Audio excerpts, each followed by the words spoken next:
So today I wanted to talk about something called riding the pendulum.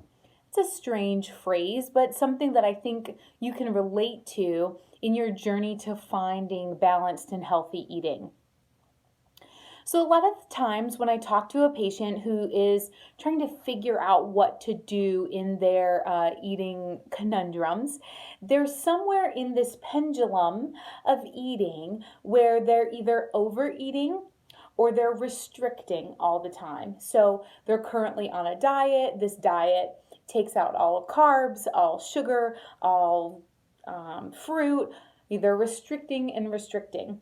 And then they restrict as much as they can, and then they find that that's not achievable long term, and so then they end up swinging the pendulum so much to the other side that they end up in a binge mode, and they're like, I haven't had pasta in years, and they're scarfing down pasta and eating all this candy and guzzling sodas, and they go from one side of the pendulum all the way to the other side of the pendulum because there was no balance. And so let's think for a minute about what it would be like to live in the center of the pendulum. What would it be like to not have to be so restricted that you can't go out to eat with other people because there's too many rules and you don't know if it's going to follow your diet plan, and there's going to be a lot of calories there? Or what would it feel like to go out to eat with people and not be afraid that you're going to overeat, not going to be afraid that you're going to be the one with the most food on their plate and that you're going to finish your plate, and that becomes an uncomfortable feeling for you? So in both situations, on both sides of the pendulum, patients usually end up avoiding those kind of social situations. What would it be like if socially you felt balanced and you could literally go out with your friends and enjoy food and enjoy the atmosphere and enjoy a party and have a good time?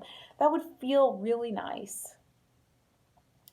So one of the things, though, about the pendulum is you have to know where you are.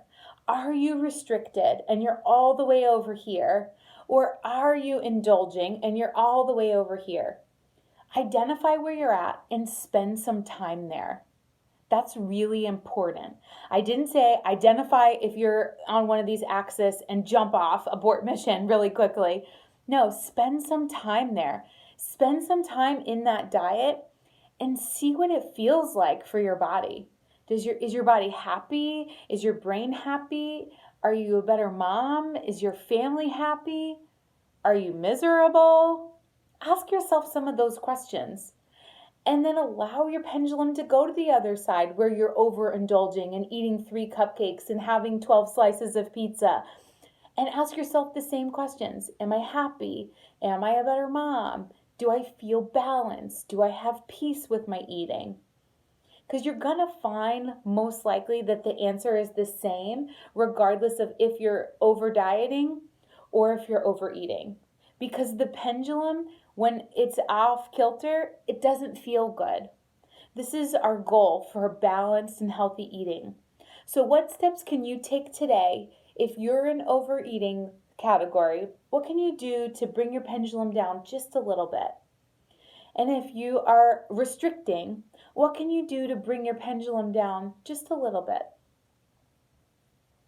Sometimes taking those small steps will make a really big difference in your life. Acknowledging the pendulum is there, acknowledging where you are on it and what your goal is will help you identify how to get there.